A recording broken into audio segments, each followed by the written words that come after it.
So as you can see, nice to be here with my boss, Bianca, who's allowed me to do this webinar tonight, which is very kind of her. Very funny. Hello, everyone. What's this? Oh, don't worry about that. We had a bit of a computer issue where one of the computers, the original computer we were using when we were doing the test about an hour ago, the sound wasn't very good on my laptop, and then the backup laptop video wasn't very good quality. So we ended up with a third option on a laptop, and it didn't have a few things in, and Bianca decided that it was important to mock me.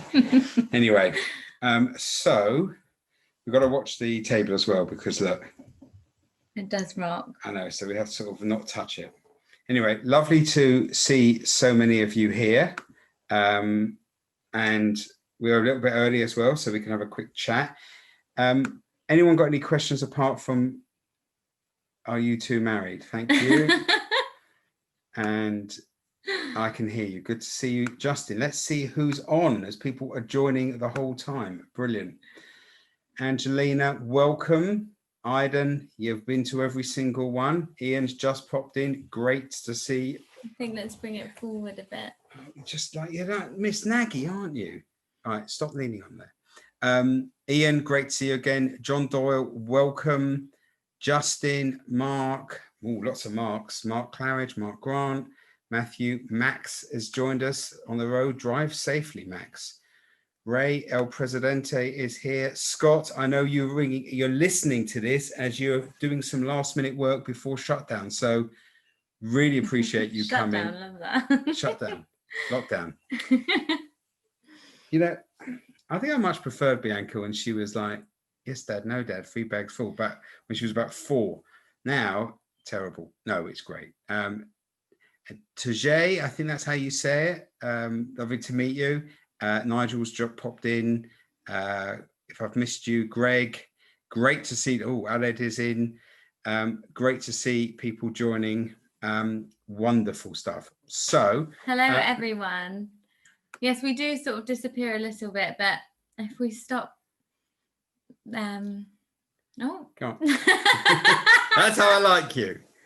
That's how I think we just need to bring it forward a bit. Tell me that. Right, let's try and get into position. There we go. Good. Brilliant.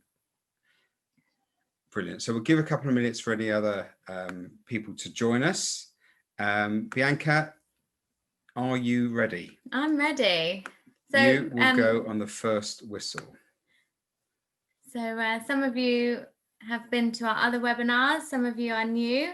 So if you're new, it's great to see you. And this one's going to be a bit interactive. So please do talk to us and interact and engage using the chat. We'll be asking some questions. And I've lost my one. Why have you lost yours? Well, I don't know. I had a second. Well, the whole point was selling them. Oh yeah, useless. These are our masks. They say, make every day a positive day. You're not leaning on the table. You look, doing it again. Okay, so it's now 31. I think we'll get going. What the heck?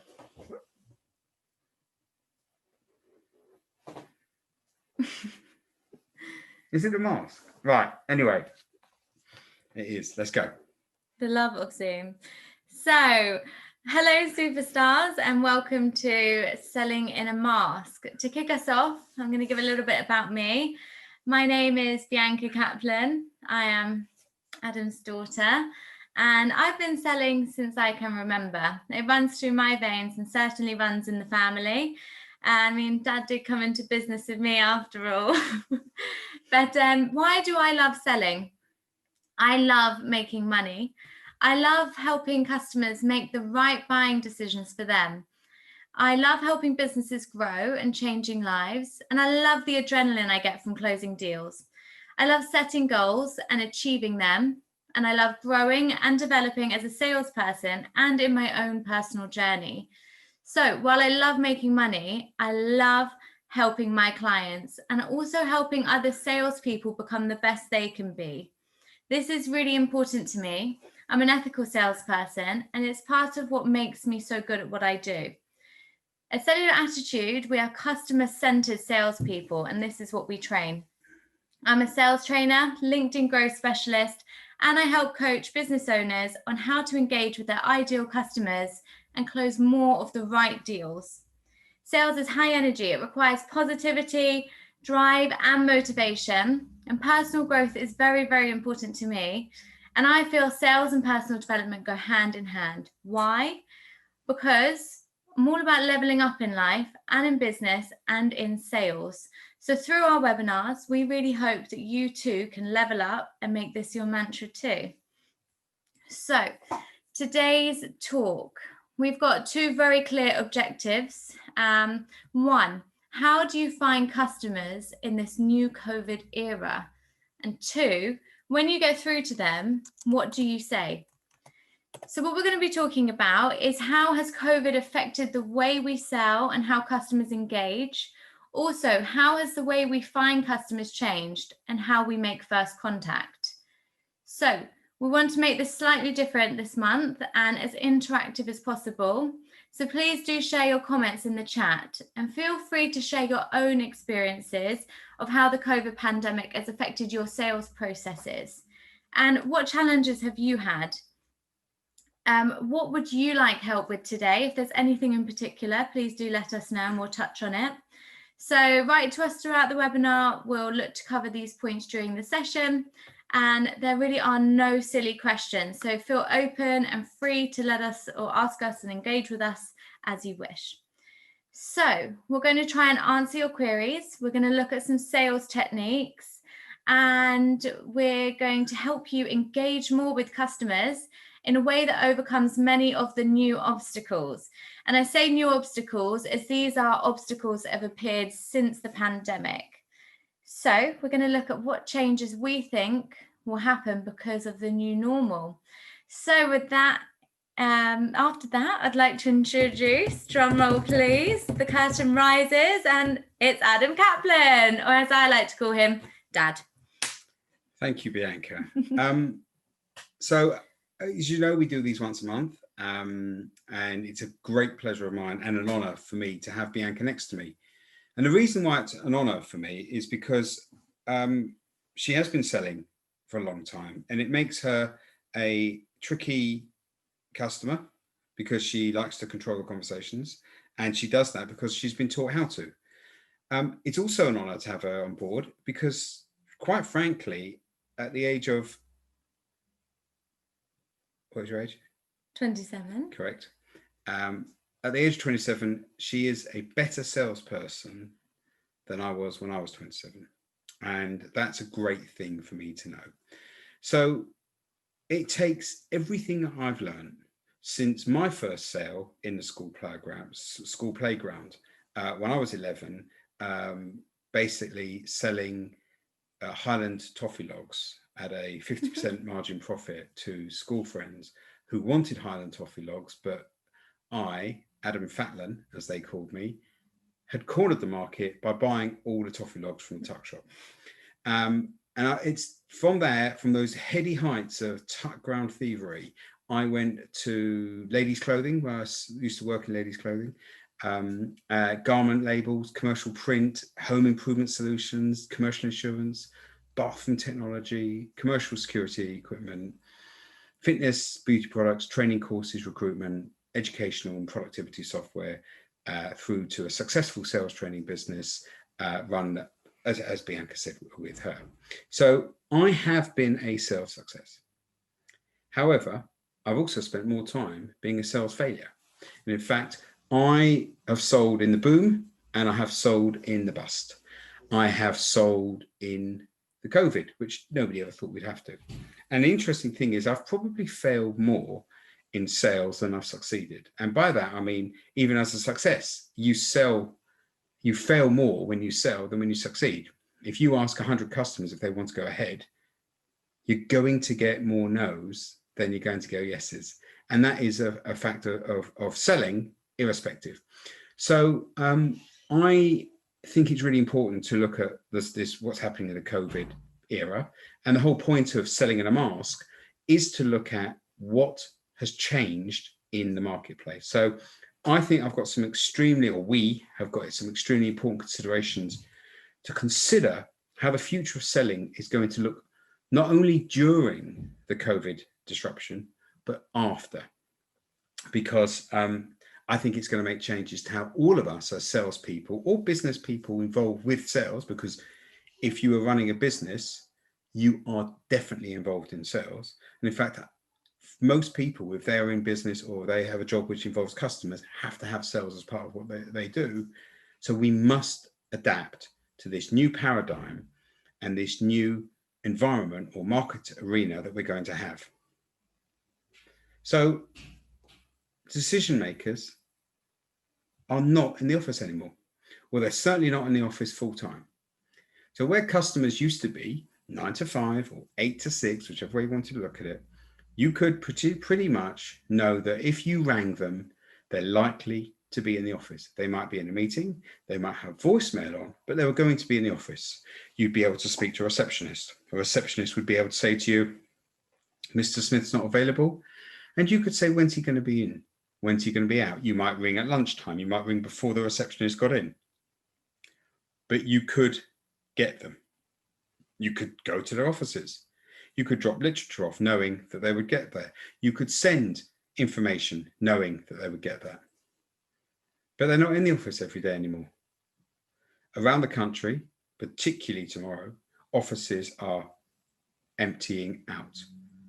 In fact, even when the pandemic finishes, because of Zoom, which we're on now, the world has changed.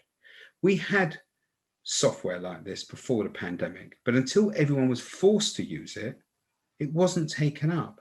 Now we are using it. Now it is being taken up. And because we've had to use it, we've seen that it can work. This pandemic itself is a testament to that.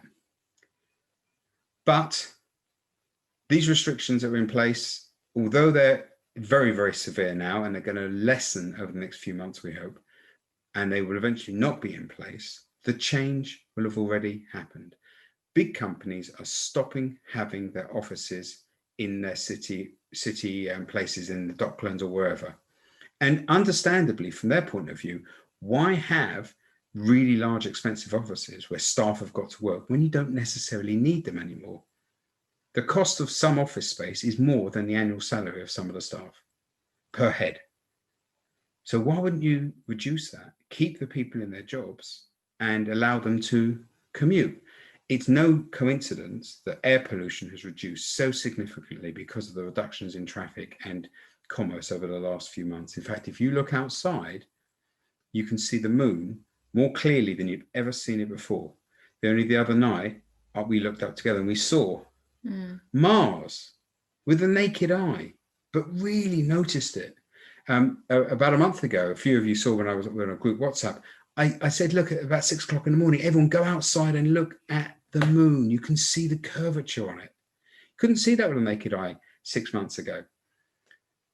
So everybody is in a very different and difficult situation. Emails are overloaded because people are working from home and there's too many emails. So if you send a sales email, is it going to get through? Is it going to get past the filters? Maybe, maybe not. Will it get past focused or other or outsourced or junk? Who knows? People are zoomed out. So I really appreciate you all coming on Zoom tonight because to be quite honest with you, it's the last night of freedom before we're all locked down for the rest of our lives. I'm sorry for the rest of the year. I'm sorry for the rest of the month. But ultimately, people are zoomed out. They're WhatsApp weary. What was the other thing I said? Teams tired. Teams tired. That was it. I got some good. Well done, Bianca. And you know, who can relate to that? It's not the economy contracting. Our business is not suffering. Are we not all worried about our futures? And even with businesses going into hypersleep or premature death, dare I say it, because of this, we cannot be nonchalant when it comes to how we engage with customers. Now, I personally think that as worrying as all these things are, This is not a disaster. This is an opportunity. This is an opportunity for the better businesses, the more professional, the more committed, the more engaged businesses to take advantage of the opportunities that will occur when this lockdown finishes, because it will finish. The world will come back. And if we're going to be the best of the best, because we have to be the best of the best in order to move forward and take advantage, then we have to become the best version of ourselves that we can. And we're going to talk about some of the things you need to do that. So what is your objectives as a salesperson, as a business person involved with sales? Surely, as it says above my head, it is to sell more now. Not tomorrow, not when lockdown finishes, but today, now. So I appreciate that you've all got sales ability and sales experience. However, situation is that the material that we're going to talk about tonight and the things that you might learn today on the webinar are going to help you become better at selling and better suited or better able to deal with the results of this pandemic. So I'd like you all to approach this webinar with an open mind so you can get the best out of it. Would that be okay?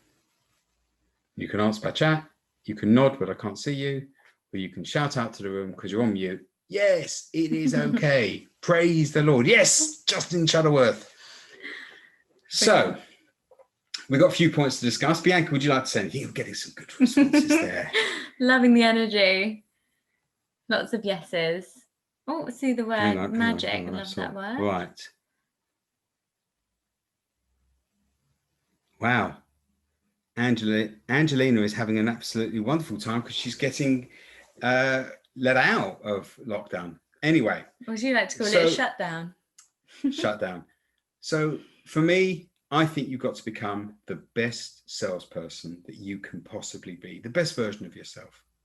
So what do you think, Bianca? What are some of the... Oh, actually, I digress. I want to do something else first, actually. I think we should ask people if they would like, what they would, if they've got any questions. I'll ask them if they'd... Yeah. Yes. So do you have any points that you want us to touch on? For example, have you found any particular difficulties selling in this era?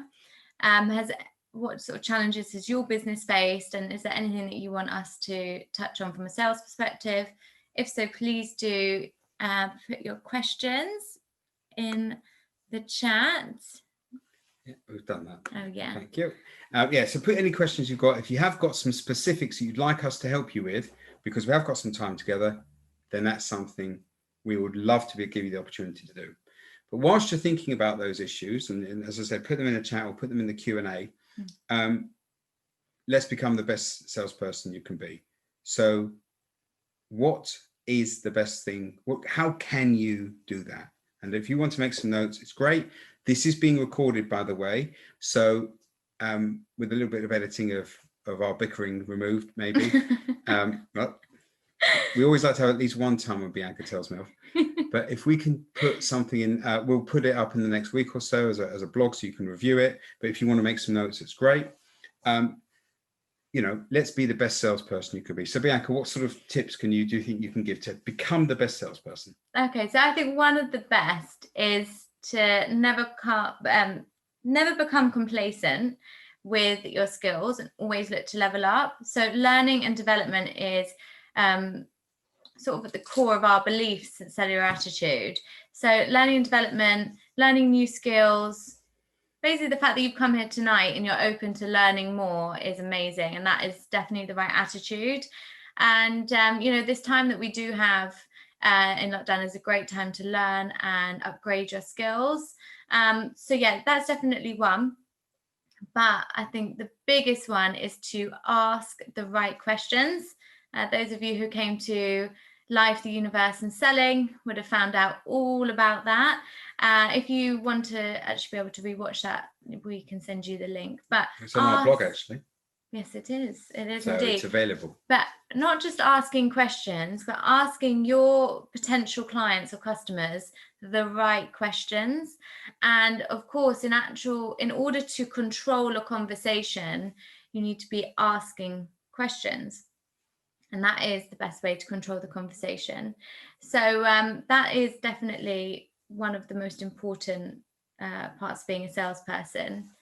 So part 2 is organization. So being organized is so important. You know, sales, they say, you may have heard the phrase sales is a numbers game. And it is. I call it the math of sales. But you must be organized. Now, you know, if you are not a professional salesperson who has been involved in sales teams or being in a sales team, I'm not sure how many of you have, you know, you may or may not have been in a sales team or a structured sales team before. But in my past, I've obviously been a sales director and a sales manager and a team leader. Obviously, I'm going back in time, not as opposed to starting as sales director and going down in my career. But actually, it's really important to understand what's involved with that. So the first thing I'm going to talk about is KPIs. Now, if you don't know what KPI is, it means a key performance indicator. And a key performance indicator is something that sales managers will use to monitor the effectiveness of a salesperson. So if it was a telesales team, it would be how many telephone calls they've made in a day. So you made 100, so let's just say you made 100 telephone calls.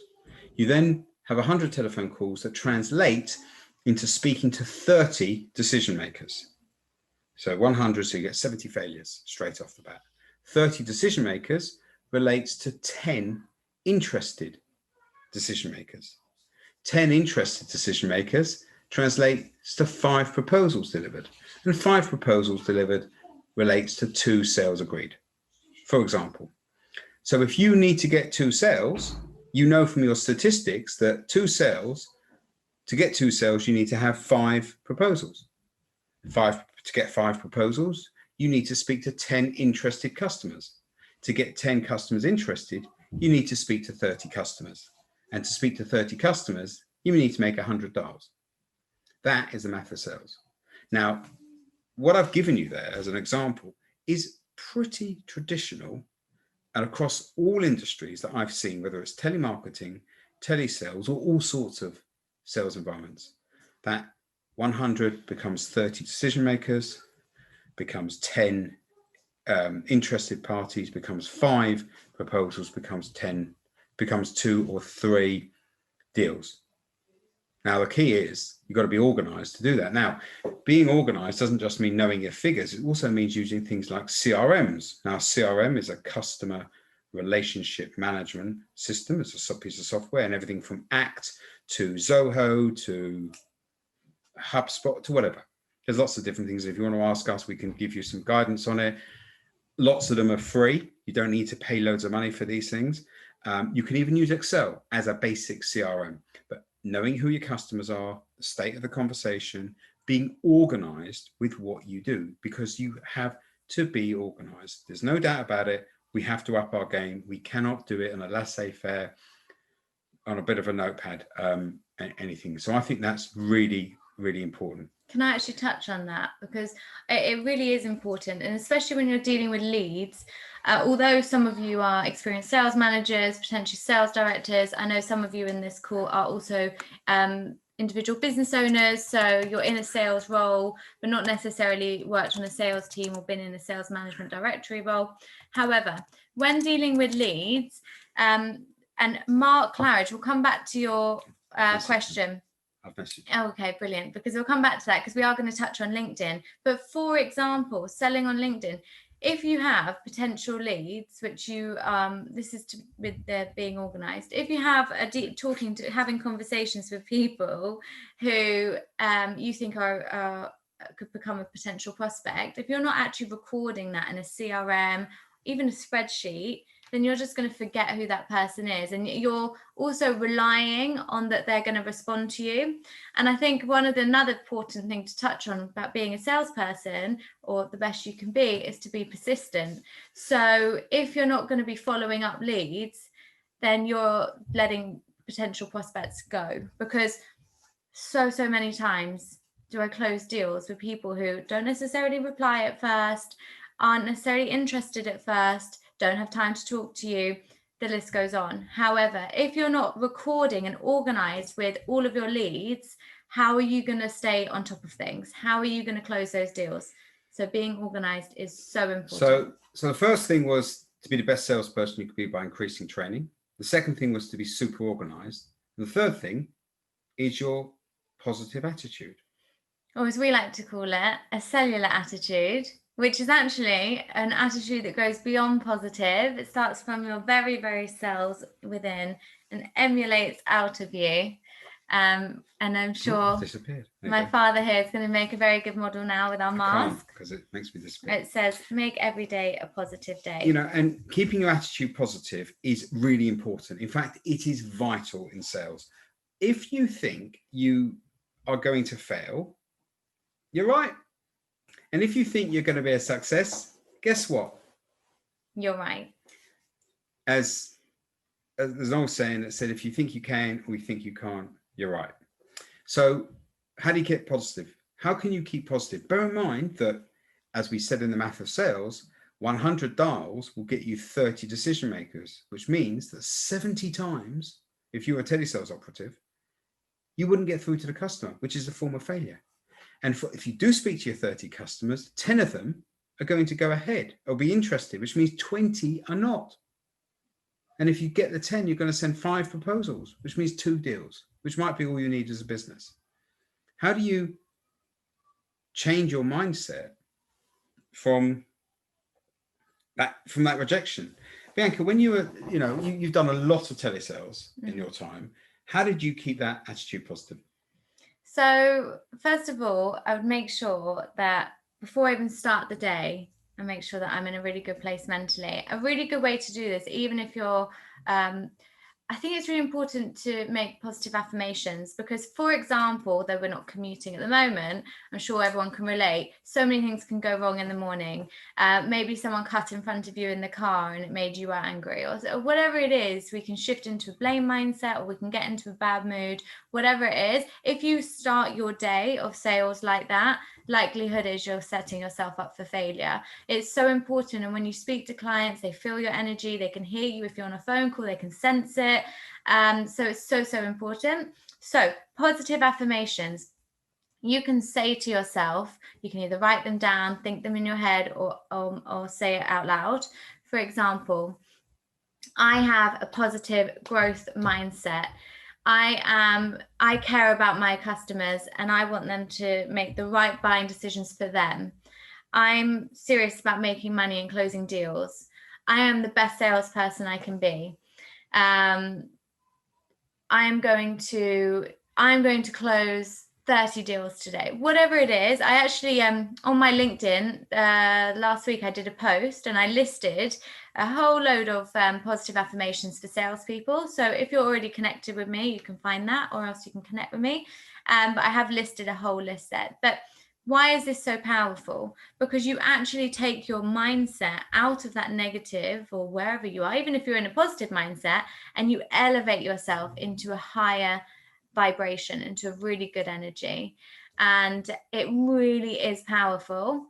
And it's just so important. In fact, I think everyone should do it. And we forget that that is a simple thing that we can do that can elevate us.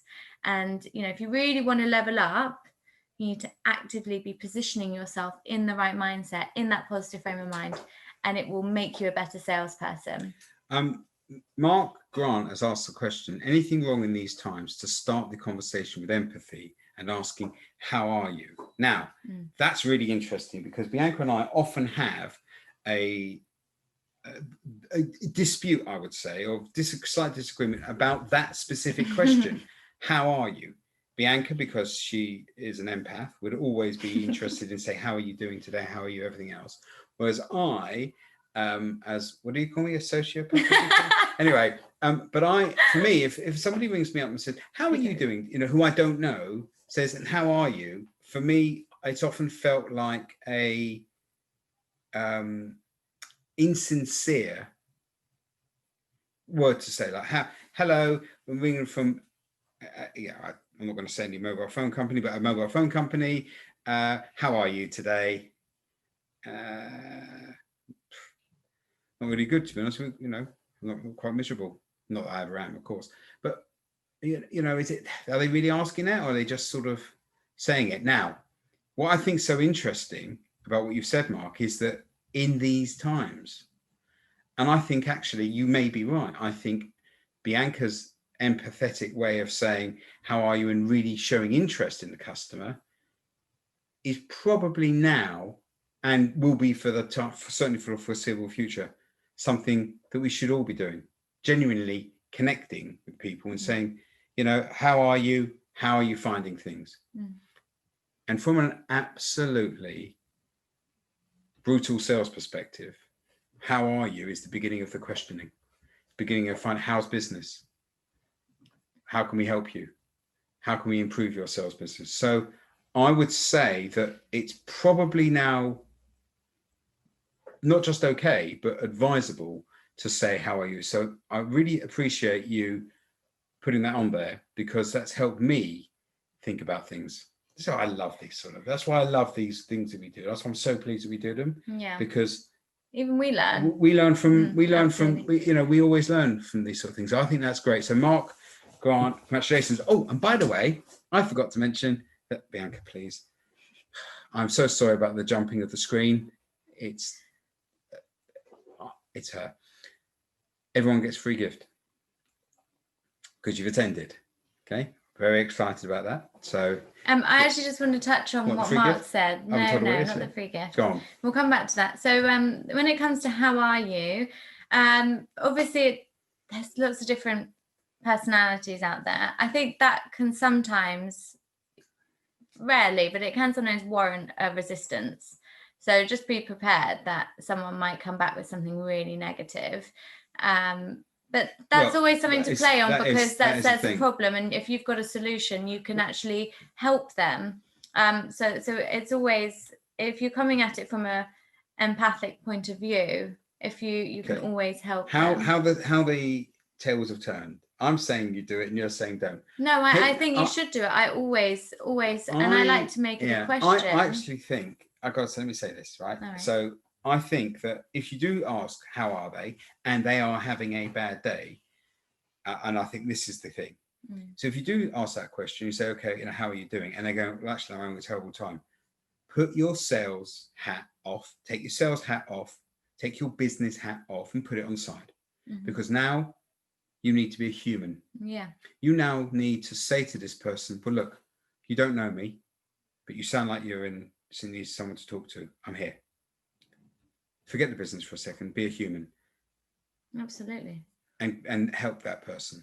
Now, the fact that you've helped that person, that means that you may well get business in the future because you've shown to be a really decent person, putting the customer's needs first. Just see how it goes. If every single call you get means that you're becoming a microtherapist, then maybe reassess that process. But I think it's a good way to proceed. And Angelina has put, in preparation, you can assess their personality type, even from LinkedIn. Well, we're big Myers-Briggs fans because Angelina, the book that we wrote, Sell Your Attitude, is a personal development book about becoming the happiest you can be. So there's a lot of stuff we talk about personalities in there.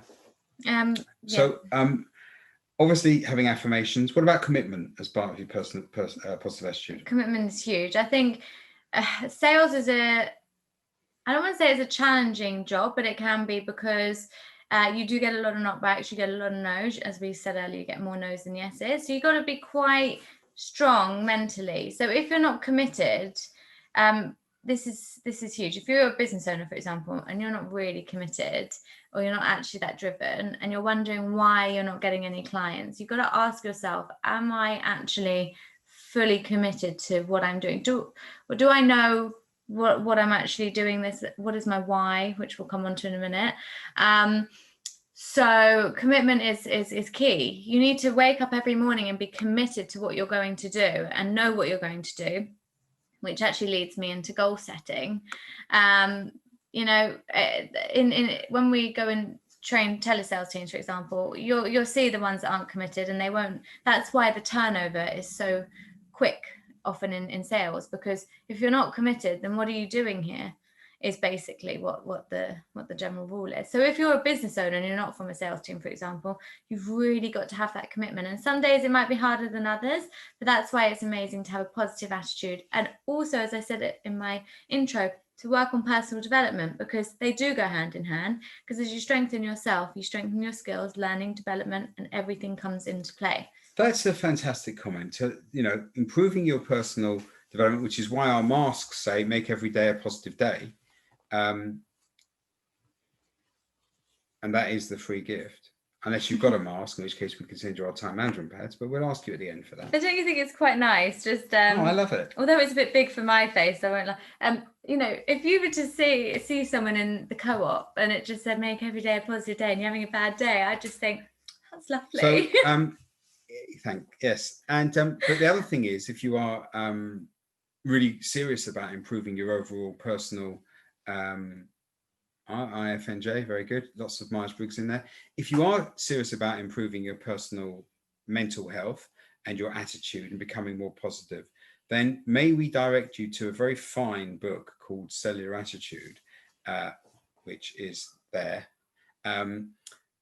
because that's a book all about making yourself a plus human and upgrading yourself. So it's well worth having a quick read. Sorry for the plug there. We're not really pushing things, but I think, when you're talking about being organized and having that positive attitude, I think that one of the best ways, I think you mentioned about goals. Mm-hmm. I think goals is such a vital way of giving yourself that positive attitude, because you know what you're going to go for. Do you want to talk about goals? Yeah, I've got a really nice phrase. Okay. That I came up with that I love. Salespeople are goal setters and go-getters. So goal setting is a classic trait of a good salesperson. To be able to set yourself goals and achieve them and break them down into micro goals or SMART goals so that they're achievable. And I think that goal setting is not just beneficial for sales, but also for life. So if you're able to effectively set goals and achieve them, then you can apply that to all aspects in your life and you really are leveling up. So my advice would be to actually write these goals down. Maybe you want to do it every quarter, set them quarterly, weekly, daily. So how do you set goals? Do you want to do that, or would you like me to do that? You can do that if you like. I can do that? I think you want to, goals? don't you? Yeah, you do SMART goals. Do you remember what they are? So, SMART goals. So I'm putting her on the spot, I'm playing with her. Goals got to be smart, because otherwise it's not. Now, one of the most famous speeches in history is I have a dream that one day America will be a place of racial harmony. And that's still a work in progress. In the same month that speech was made by Martin Luther King, another less famous speech was made by the president at the time, which was JFK, which is when he said to in a speech, he went, I'm setting you a goal that by the end of this decade, we will put a man on the moon. And that is a goal, unless you're a flat earther, that they achieved, because he made it a specific goal. So a SMART goal is the difference between a dream and something that you're going to achieve. SMART means this: it must be specific. In other words, it has got to be a detailed goal. It's not, I want to have lots of sales or I want to earn a lot of money. It is specific. This is what I want. And not just the overall goal, but micro goals along the way. It must be measured.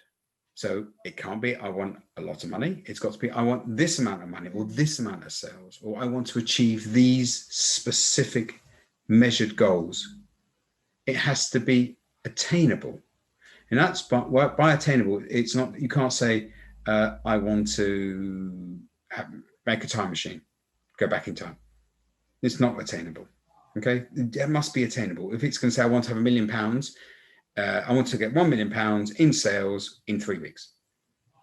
Unless you're selling an aeroplane, it's not going to be attainable. They have to be, and the R in SMART, again, some sales trainers will say the goal should be realistic. I disagree with it utterly, because it's not realistic for me to be me or Bianca to be Bianca or any of you to be you. What goals have to be is relevant. And that means they've got to mean something to you. They've got to be your goals, not somebody else's goals. They must be your goals. If they're not your goals, don't bother, not going to work. Has to mean something to you. And then lastly, they've got to be timed. They have got to have a deadline. So specific, measured, attainable or achievable, relevant, and timed. That is a SMART goal. Now, goal setting is one thing, because you're effectively saying, I'm here and I want to get there. Okay, that's what it is. There am I now, and I want to achieve goals to get to where I want to get to. And that's great. Now, if I said to you, your goal is to go to Glasgow, or you've got to go from Glasgow back home, which is easier? To drive to your destination, or to drive from your destination back home? And the answer, if this was a room of people that were talking back to us, would be to get back home. It's easier to come back home than it is to go to where you got to go to. And the reason that's relevant is what I call reverse goal engineering. And reverse goal engineering is where you start at your destination. So when you've made your SMART goal, when you've set your main destination, whatever that's going to be, whether that's going to be where you're going to be in 5 years' time, where it's going to be where you're going to be in a year's time, whatever it is, set your goal for where you want to be. And then chunk back the steps from that 1 year, 3 year, 5 year future to now. Reverse it, step just before you achieve your goal. Where were you? What did you take from 90% of the way to your goal to 100%? What was the work you did for that last 10%? And chunk it back down all the way along. So you've written in reverse order the steps that you took to get to those stages.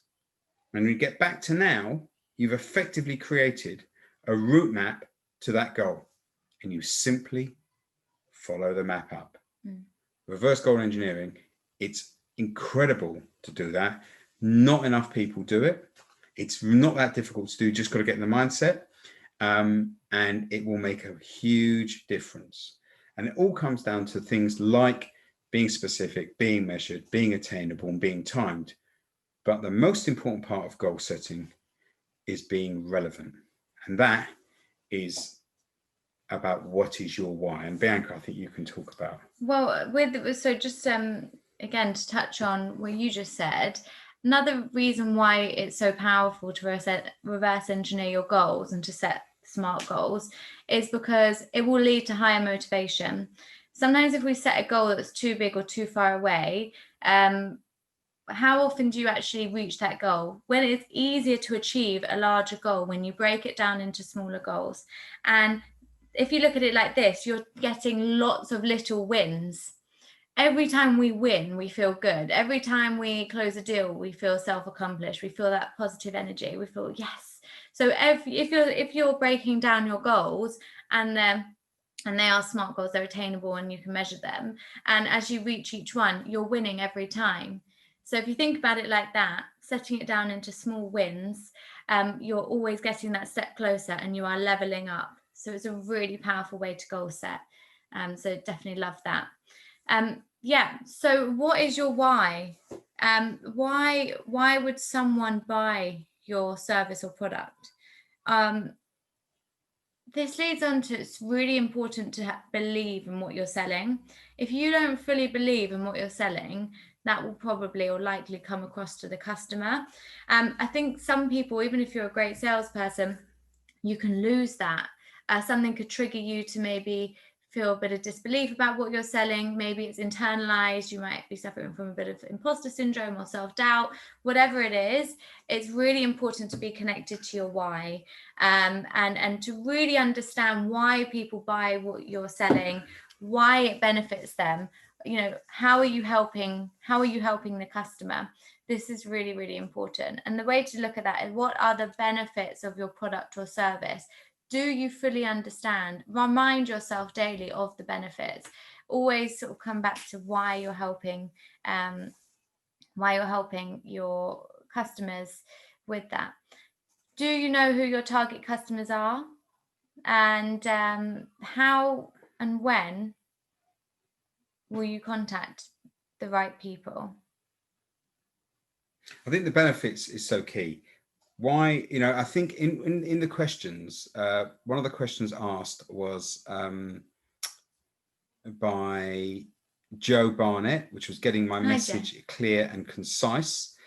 So we will actually answer all the questions in there. And when you talk about getting your message clear and concise, the thing is that what people think selling is and what selling actually is so often two different things.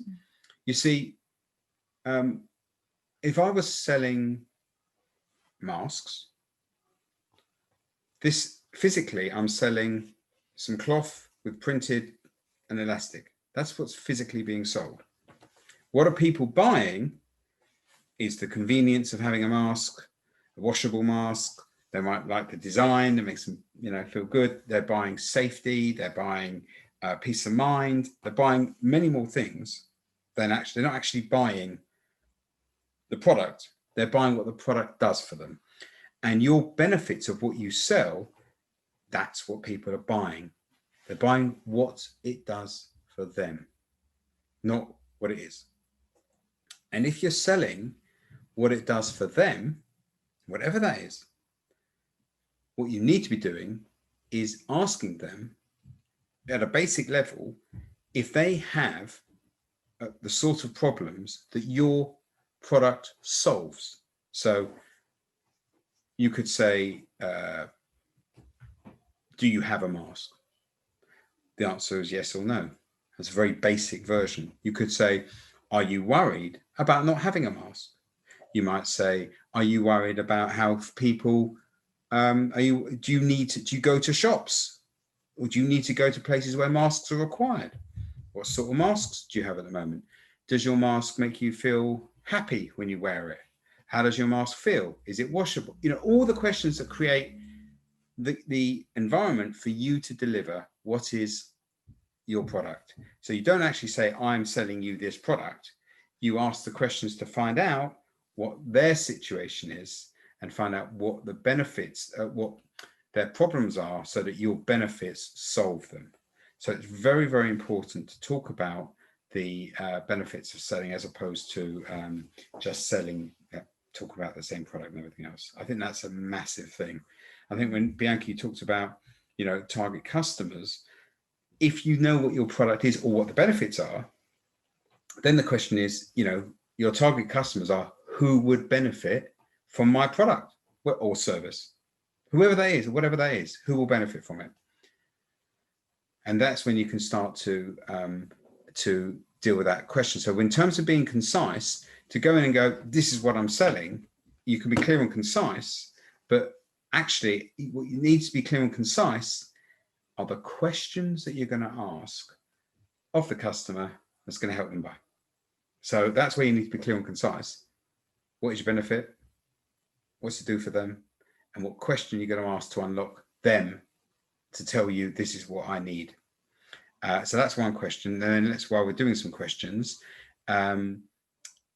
Angelina's put, I'm an L&D specialist. It's hard to overcome that we're not doing anything till next year, Q2. Right.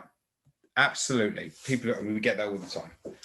So that's, if someone says to me, well, we're not doing anything till Q2, you go, absolutely. I totally agree with you. I totally understand that. However, what have you booked in the past? And I was going to talk about the language of sales in a moment, but find out from them using the power of questions.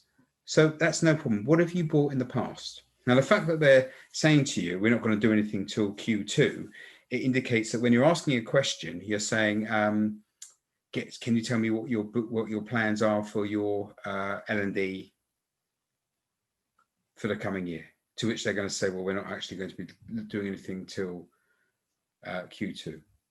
Or you could ask, so in the past, what have you booked? What have you ordered? And they'll tell you what they're ordering. And then they'll tell you, well, we're not booking for Q2 because of the situation. You go, okay, great, that's fantastic. Well, I appreciate that you're not going to probably not book until Q2. However, be interested to have a chat with you about what that might look like when you get to Q2, and start talking to them about what that would look like. Yeah, there's no problem. We're not going to discuss it. It's fine. But, what would that look like? In preparation for Q2 of next year, what sort of things, if you had a magic wand, would you like to book for Q2 next year? And when you are booking that, what are the benefits that you're looking to achieve? What are the results that you want to get in Q2 next year? And you get them to talk about it in a very safe manner. Right, so that's going to give you the benefits of this and all these bonuses along the way. That's fantastic.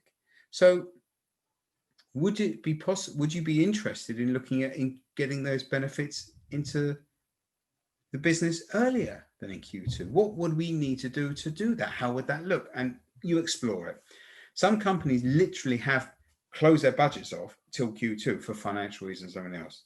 But sometimes, in fact, many instances, I believe, they're actually using the COVID pandemic to block salespeople from purchasing. So just explore it more. And then I think Leighton said, how far can you push it? The question from Leighton was, how much should you push sales in lockdown or these unprecedented times? Well, I think you can push just as hard, if not harder. People are going to use excuses. There's plenty of people who, as I said to you all at the beginning, it's an opportunity. If you are scared off by asking the questions like, well, when would you like to go ahead? When can I book? If they want it, they'll buy it. And if you say, look, at the moment, we can do it, or we can book in for January or February or whenever it is that you want to do these works. Obviously, you can't necessarily say, I can come around and redecorate your whole house today or tomorrow, or next week, because there's going to be some legal issues about doing that. But you can start to pre-book your schedules in with clients, because when it does unlock, and it will, things are going to get really, really busy and really difficult to get, and prices will go up and everything else. And you can say, do you remember what happened with lockdown when there were queues around the block for haircuts and everything else? Same thing will happen when they do that sort of thing. So they need to book in advance. You can say, yeah, we can do it into Q2, but let's book it now. Let's fill that diary up before that we lose that opportunity. And when we did speak about this before, but the assertive sales model is a really good way to overcome any kind of resistance, such as that one, Angelina. So you can say, okay, I appreciate that you're not taking on any more L&D until Q2. However, the situation is that I would like to show you how I can help your business, or input. Would that be okay? So the assertive sales model is something that we dealt with in Life Universe and Selling. We will probably cover that. We'll probably do the assertive model again, because it's such a powerful tool at the end of the webinar. Literally, I used it at the very beginning when I said, appreciate you've all got sales ability, and it's a very, very powerful tool. So we have talked about lots of different aspects to how you can contact the right person, or how and when will you contact the right person. Well, no, that's a really sorry, Justin's written, make sure you're talking to the right person. That is really important. I think something that some salespeople get very wrong is, whether it's a phone call or talking to someone, they will just assume that's the right person and talk. This is what I'm selling, And actually, that's not even the right person. So in order to ensure you're speaking to the right person, you need to be asking the right questions. So it's important to ascertain if that is the decision maker, or if that is the person you need to be speaking with. And therefore, before you even get into that whole conversation about everything, you need to make sure you are speaking to the right person. That's really, really important. And finding the right person has actually never been easier than ever before. Yes. So the concept of, back in the day when I was selling hard, you'd have to get past gatekeepers to find the right person. You were ringing a company, you found their phone number in the yellow pages, you'd ring up, and you'd have to find the person that was the decision maker. Hard. Now, it's not hard. In fact, now it's easier than ever. And by that, it was mentioned at the beginning of the whole thing, it is LinkedIn that is the way to open up Pandora's box of customers, specifically Sales Navigator in LinkedIn. If you've got Sales Navigator, then the world is your oyster. You can get hold of anybody you like if you do it the right way. And that opens up who your target customer is. It will save you time, it will make you more effective, and it will get you in front of people the right way. And we do a lot of work with LinkedIn, with customers. We actually have a whole LinkedIn product that we do. We call it Level Up LinkedIn, which is Bianca's name for it. And effectively, it's LinkedIn done for you. It's a service where we take over LinkedIn. We open up your client base. We start engaging with customers, and we've got quite a few customers, some on this call, that have really seen some great benefits from it. But the fact is, there is no excuse anymore not to speak to the right person, because all you've got to do is put the company name, look through the connections, have your LinkedIn put together correctly, and go from there. But I think one of the reasons it is so powerful, and something that we've never seen before, especially when it comes to the cold calling, selling, is that through LinkedIn, you already ascertain a level of trust, which you don't get when you're cold calling on the phone or by email. When you have someone on LinkedIn or your contact on LinkedIn, you have literally got someone's CV in front of you. You can see who they are, where they're from, a picture of them, their experience, their business experience, and even personal experience sometimes. So already you can look at them and get a feel for this person. That was you this time. I am the guilty one. Sorry. And that's already making it a softer way in for anyone. Literally any professional is now on LinkedIn. In most professions, there are some where it's a little less, maybe if you're reaching out to religious communities or practices and teachers, but there are still a lot of teachers and education that is growing on LinkedIn.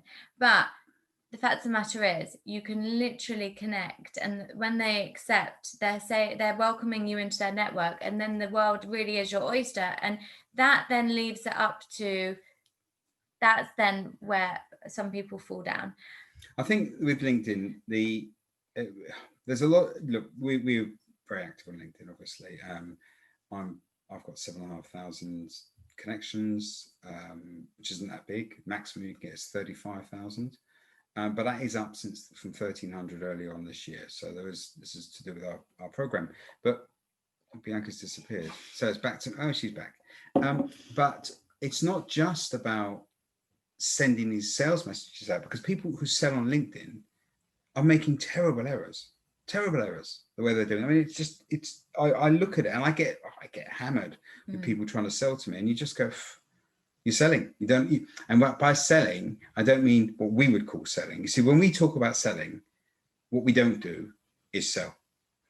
What we do is service a customer by finding out how we can help them before we do anything. So, when we talk to a customer, the first thing we're going to do is find out from them, by asking the right questions, if our product is going to be relevant, by finding out about them. And that exploration, or that KYC, as Bianca calls it, or know your customer, we don't talk about what we do until we found out if what we do is relevant. And if it's not, we'll go, well, look, thanks for your time, but I don't think what we've got is relevant for your business. That's ethical selling. It's finding out, it's almost customer service type sales, as opposed to somebody who just goes, would you like to buy my product? Would you like to buy my product? Would you like to buy my product? Or the worst one I've been seeing recently is where someone just copy and paste the same message and sends it to you, and it's about this long. Oh. But look, the fact of the matter is, with LinkedIn, it's also for salespeople and business owners, you find yourself slipping into a marketing role as well, because there is an element, it is a social platform, there is an element of marketing. So you become a bit more active in that way too. And what's really wonderful is that you can actually serve your ideal prospects, ideal clients with information. You can share information. A lot of you guys have found out about us through us sharing our webinars on LinkedIn. Many of us, we've connected you through sharing our webinars, blogs, and things, articles, things like that. So that's a really nice way to engage with your ideal client without actually selling to them. And it starts conversations, and that's where you start to build relationships, and that's where you start to learn about them. Do you think that the honesty, the openness of LinkedIn, the fact that, if your profile is set up correctly with history and posts and activity and all the stuff that we do with clients of creating that sort of visibility that this is me, and look, I'm a real and proper person because look at my activity, look at the posts, look at the recommendations I've got from people, look at who I've recommended, look at the fact I've got hundreds, if not thousands of connections. Do you think that gives people more confidence when they first start engaging with a customer? Definitely. Yeah, definitely. I think LinkedIn allows you also to have recommendations. So you've got a list of testimonials. So if you don't have any, it's worth asking people to recommend you and giving them out as well, because they will come back to you. But it's just there's a level of trust there already, whereas I've done many jobs where I've cold called, and it's definitely a harder sell. And you're building a relationship with someone over the phone. Imagine that person never sees you, but I guess that can also come up with challenges. But generally speaking, people are more open to LinkedIn, and since the pandemic, people are so active, and it's a social platform. Well, if you think about it, if a customer's not going to be in the office because they're not working from home and their emails are overloaded, how can you reach out to new customers? You can't go to the office, and actually LinkedIn has become the number one way to engage with new customers. It's a networking. It's like going to, we're part of a networking group. It is a way of networking. You can become a serial networker. For example, Angelina, I've actually never met Angelina, but I know Angelina through networking, and I know her through LinkedIn. So it's funny because you can literally build relationships with people and get to know people using LinkedIn. And then it's a whole sphere, because then you've got the other people's connections and the link. And it's just a wonderful way to position yourself as a salesperson, to market yourself correctly, to share and serve your network, and to close deals. It is a very effective platform, and it is one worth exploring. Yeah, I think so. And I think it's definitely something that is going to continue to be one of the preferred ways of getting in touch with customers, mainly, I think, because unlike Facebook, you can see who's looked at you. You can engage more. There's a proper messaging system. It's far more engaging to have conversations with people who who they are. Not, you see, when you look at your LinkedIn profile, I think authenticity rules on everything. We try to be authentic in what we do, which is why we do these sort of webinars, us, and we don't overly plan them. Much to Bianca's chagrin. Oh yeah, clearly. But Bianca said, "Oh, we're not organised," and that's just my person. I like to have a little bit of a plan. But it's nice to have it to be real, and we are real. We're just real people, warts and all, and but we do have a lot of experience, and we want to share that with people and make these events that are slightly more entertaining by just having it as a conversational piece. Yeah. And going back to what Mark said about asking how are you, ask how business is doing. Really, people want to talk about things, and especially if it's someone in your sphere, you can really build relationships and engage with people. John Doyle said sales is about engaging people. Absolutely. You've got to have social skills and be a people person and be able to actually connect with people. No one wants that sales conversation where it's rigid. Have you ever had a phone call where you're just like, this is not working, we're not connecting? That's a really bad sales call. You've got to be able to connect, and that comes back to KYC, getting to know your client. And I think having empathy does. Do you know what's interesting? So Mark Claridge has put about people can ignore you easily on LinkedIn, So do you remember when I talked about math of sales, about 100 dials to 30 to 10 to 2? We found, or I've certainly found, that on my LinkedIn approach, I've got that same statistic that I saw year in, year out happening on the way that we do our sales process on LinkedIn. But it is all about how you approach and how you start the conversation. And because we are, although look, I mean, my book, the next book coming out is called Sell More Now. And it's actually like an anti-sales book in terms of it will help you sell more now by not selling. I mean, the title might change, to be honest, but we're going to put that out to our people. But ultimately, it's about beginning that conversation. And we've had, I mean, I would say that I must have sent out something in the region of 15,000 connection requests to get 5,000 new people that have engaged and connected. And in those 15,000 connection requests, I've probably had 10 people tell me to, I've had a couple of people get very angry with me. I think one of them is on this call. Hello. And no. Yes, she is. And much love. And but the point is that it's about beginning a conversation. That's all you should do. Don't sell to a customer, full stop. Just say hi. I'd like to meet you and go from there. We'll talk. We'll have a chat about that. But the afterwards. thing is, and just to go back, when we work with clients individually, because it actually does differ between industries and people. With Juliet, for example, who's on this call, who's a client of mine, she's an energy broker. Now we have a more direct approach with her, and it really does work. And it has got her some huge clients. And the fact of the matter is that is actually a more direct sales approach. But you do start the conversation. Yeah, for sure. It's starting the conversation, and you have to start the conversation, because otherwise, what are you saying about who you are and what you're interested in? So I think it's a good point to talk about the 5 A's of selling, right? Let's go. Because I want to give some time at the end for general Bianca and Adaming.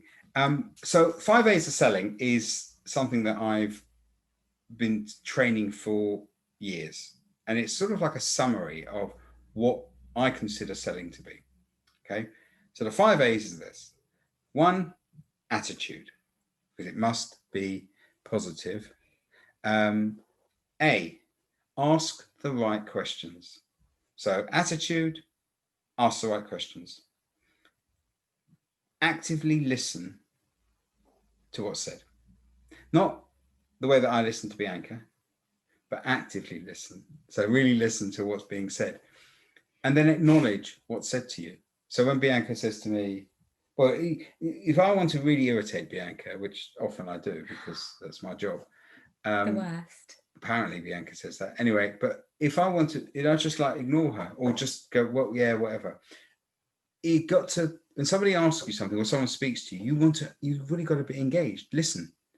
Actively listen to what's said. There's nothing worse than somebody answering questions because they haven't really listened to you.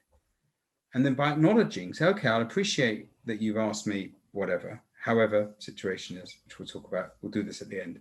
And then ask another question based on their reply, whether it was an answer or a question. So selling is simple, positive attitude, then ask the right question, actively listen, acknowledge what they've said, ask another question based on what they said.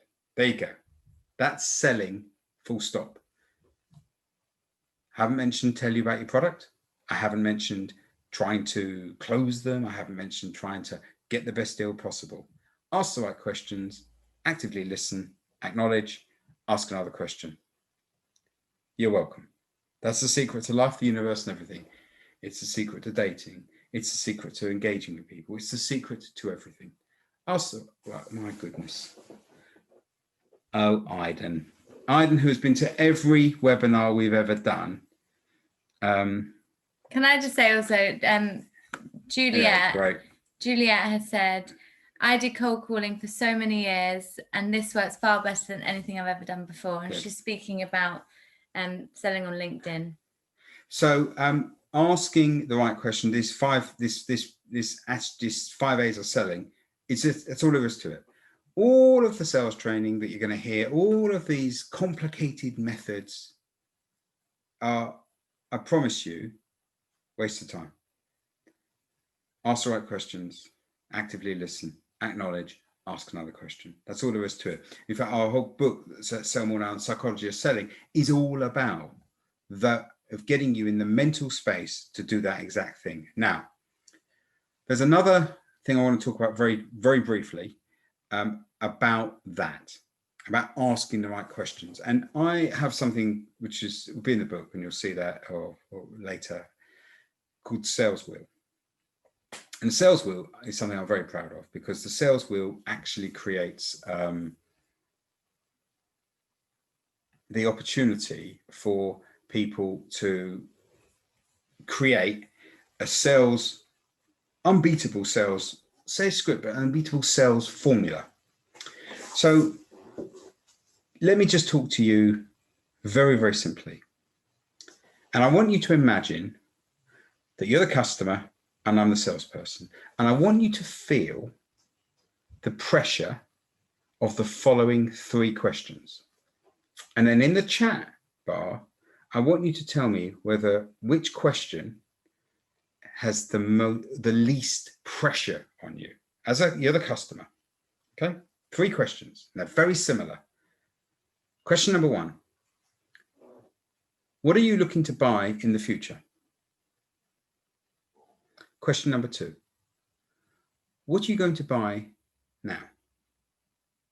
And question number 3. What have you bought in the past? So, question number 1, which is the most pressure. What have you got to buy in the future? Number 1. What are you going to buy now? And then what have you bought in the past? Which has the most pressure? So far we've got 3, 1, and 2. Great. Most pressure, as in, Carol, which one is the most difficult to answer? If you're a buyer, if you're the customer, let's say, okay, let's move to that. You're the buyer for, I don't know, your mobile phone. Okay, you're looking at the you're in a shop and you just wandered in and you're looking at the phones, and someone says, "Oh, what phone are you looking to buy next?" And then someone says, "What phone are you looking to buy today?" Or someone says, "What's the last phone you bought?" Least pressure. Thank you, Adam. Least pressure. You're right. You're actually right, and I was wrong, Adam. What is the least pressure? And the answer, obviously, is number 3. Thank you, everyone, for me being rubbish. Terrible. It was terrible of me, right? The most pressure is either what are you going to buy now, or what are you going to buy in the future? It's definitive. Whereas, what have you bought in the past? No pressure. Because I'm not selling. I'm asking what you bought in the past. What is the most important question to ask? It's what you bought in the past, because the past is the guide to the future. If you know your paleontology, past is the guide to the future.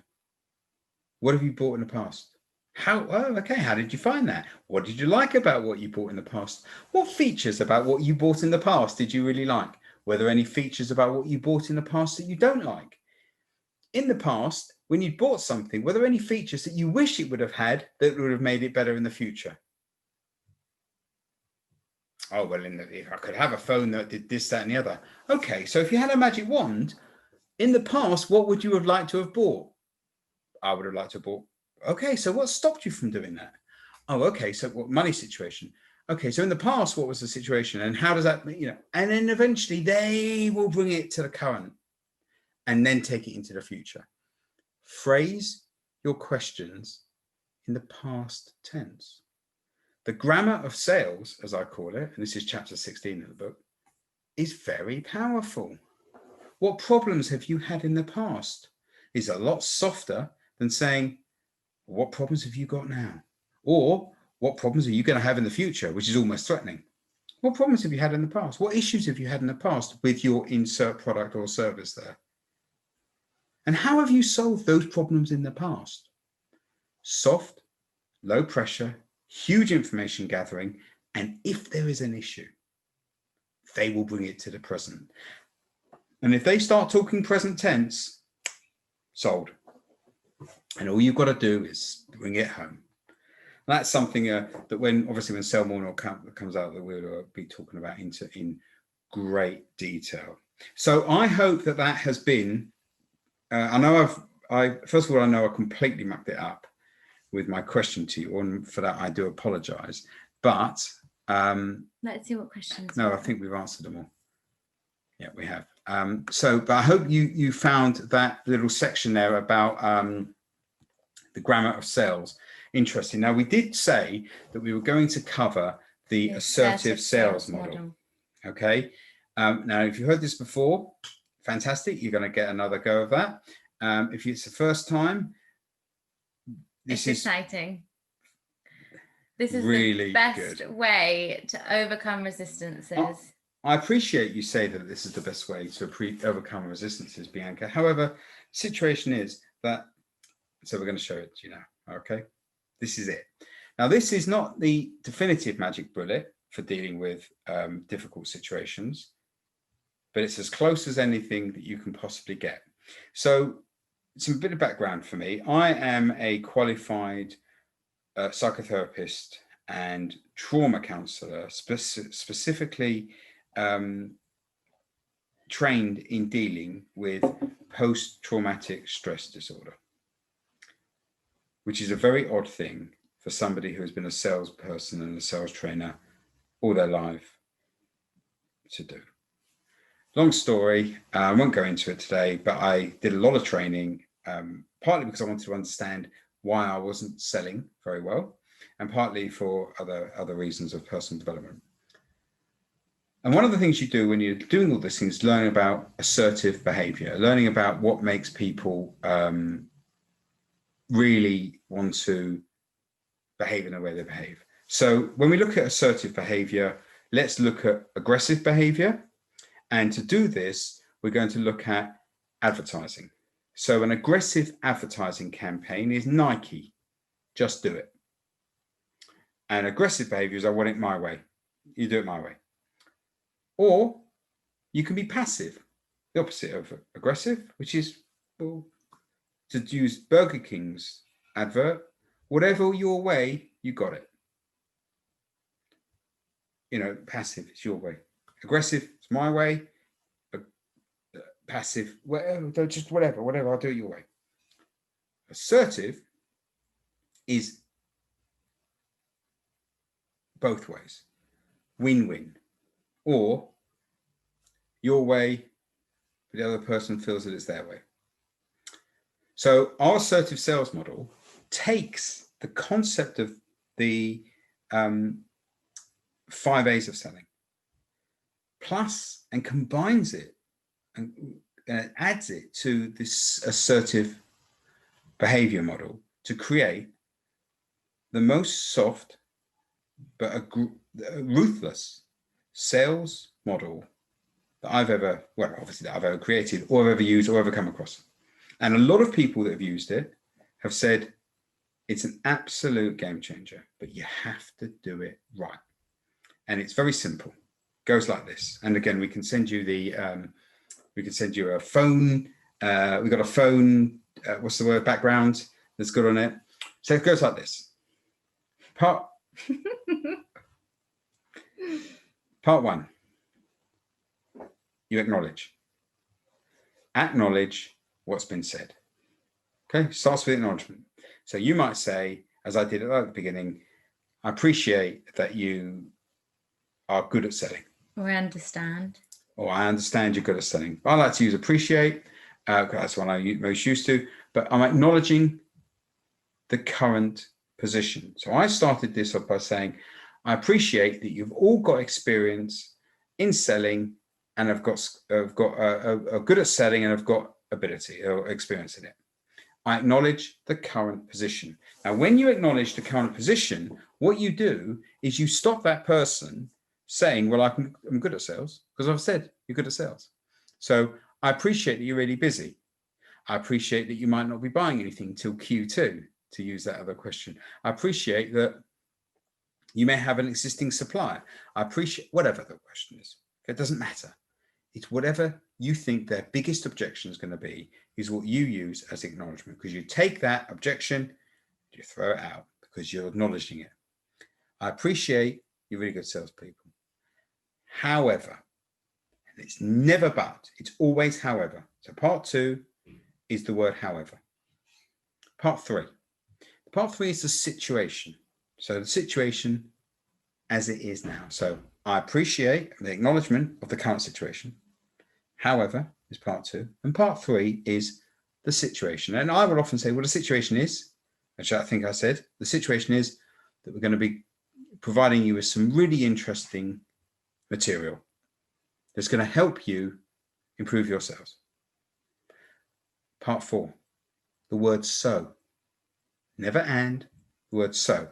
So I appreciate that you're really successful in selling. However, the situation is that the material we're going to talk about could really help you improve your sales and make your life significantly easier. So part 5 is what you would like to do. So what I'd like you to do is to approach this with an open mind. Right? Or what I'd like you to do is to let me know when I can come and see you. Or what I'd like to do is have the opportunity to present to you. Or what I'd like you to do is to send me information so I can quote for you. Whatever you want. 1, acknowledge the objection. However. 3, the reason to buy. Why they should listen to you. 4, the word so. And 5, what you would like. And then the kicker. The absolute killer. The most ruthless, aggressive, unbelievably powerful thing you'll ever say. 6, would that be okay?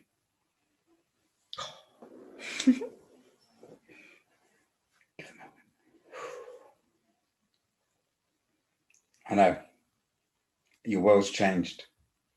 Welcome to the Sell Your Attitude of Sell More Now.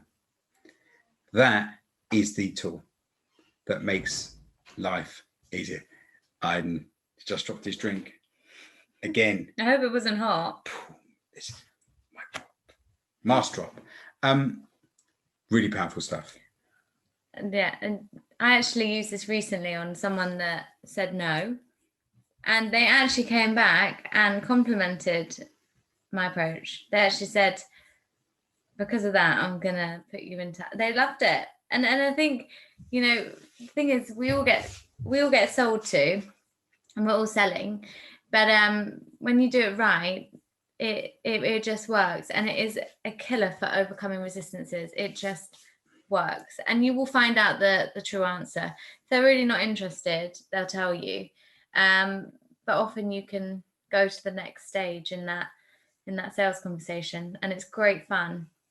It's great fun to use, isn't it?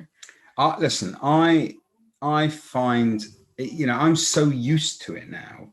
I'm so used to this process. It's now second nature to me. I don't even, I don't think about it. I just do it. But for you, it's a new language. And it's something to really think about what you say and how you say it. Practice will make perfect.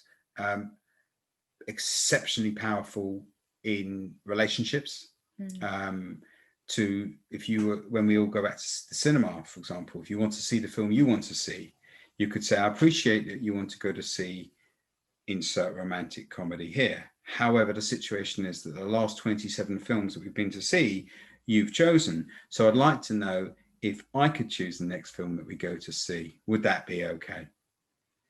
And you go to the film by yourself. But at least you get to see the film you want to see. Or, go on. Well, if you have a difficult relationship, it's going off sales now, but if you have a difficult relationship in your life, maybe it's a toxic one, could be a family member, it's a really good way to take back ownership of the conversation, or to steer it out of a troublesome place. It's actually really powerful. I have a troublesome relationship with a family member, and I use it, and it literally, it's really powerful for ceasing it or to taking back control. And It just works. So write that one down. Yeah, Joe, I thought you'd like that. Write Good. it down. We can send you the phone background if you want it as your background. Look, we're coming to the end of our allotted time for you all. So we never want to go on beyond the time slots. So if you've got questions, by all means, ask them. I was just trying to look at how to get you all to actually talk and ask, but I'm afraid that I couldn't work out the technological boundary for it. Is there a way to do it? I don't know. Oh, you can allow people to talk individually, yeah. But I'm going to mess that up. So thank you very much, Nigel, Lucy. Brilliant. Thank you for that. There was a question there from, who was it? John, I think it was. Absolutely fine, Lucy. Well, everyone's going to get everything from us. Somebody asked about maybe make LinkedIn. No, I can't. LinkedIn to should you have link? Oh, yeah. No, look, this is easy now. I can't see myself. You don't need to look at yourself. Oh yeah, on LinkedIn post, always have a call to action from John Doyle. Yeah, 100%, John. I think that's a really good point. I think everything you should do to have a call to action, and the call to action is always a question. Always a question. Does that seem fair? Would that be okay? Can I do the next thing? Oh, and last thing. Yes, thank you for reminding me. Justin, the next one is very exciting because our next webinar, which will be the first week of December, is going to have a third guest. We're really excited to have with us a speaker from the States, from Dallas in Texas, Holly Kaplan, who is a media personality over there, no relation. She's a confidence coach. Confidence coach, fabulous guy. And we're going to be announcing a collaboration that is going to be an event that we are all organising that's going to happen in February, March next year, which is going to be including myself, Bianca, Holly, and 5 other speakers and coaches from California over to the Middle East. And we're going to run this event over several hours. We're going to have half an hour for charity. So there's going to be a small fee to pay which goes to either a charity, one charity based in the UK, one charity based in the States, mainly to help with veterans, we believe. And everything's been tied up, but it has got a name. And so it's going to be called Coach Aid, like Band-Aid, but Coach Aid. And we're really excited about that. So next seminar webinar is going to include Holly, who's going to talk about confidence and coaching and stuff like that. We're still obviously going to be involved. And we're going to share a bit more about Coach Aid and what's involved with it. So we hope that you enjoy these events, and please come to each one. We are also going to start hosting sales training, sort of masterclasses, that's more in-depth training. And if it is something you're interested in finding more about, do let us know. If you haven't connected with us on LinkedIn, please do. And if you are interested in more in-depth sales training, then that is something we can discuss with you. And of course, if you're a business owner or a salesperson looking to level up on LinkedIn, please do get in touch. We do have a LinkedIn growth program. We'll be happy to discuss whether it's suitable for you. And then you'll all get an email from me or Bianca or both afterwards, asking you whether you want a mask or access to our online time management program or one of our time tracker pads as a free gift of your choice for coming to our things. We always think that you should have the opportunity to be thanked for giving us your time. We value your time. And please share these events with people that want to come along. We enjoy doing them. And as long as people want us to do them, we'll keep doing them and doing them and doing them and doing them until pretty much the everybody is sick of us, or we become hugely famous. Either way, it's one or t'other. Can you imagine they'd have a parody of our little mishap at the beginning? Anyway, look, if you really love it, we love to hear from you. So please do send us, either email us your feedback or leave us a recommendation on LinkedIn. And understanding that this has been a difficult time for many, if you are really interested in personal development, we have got the book Cellular Attitude, the 9-step guide to a happier life, which you can buy on our website. And it's signed copies, no less. It's quite a nitty-gritty personal development book. There's 18 exercises in there that are there to really help you deal with trauma. As Dad said, he was a trauma counsellor, and to overcome issues in your life, even if it's, we've all experienced trauma of some kind. So it is a fabulous book, if I might say so myself. And you can write it, so it's good. Feel free to join in everything we do, and we hope to see you again.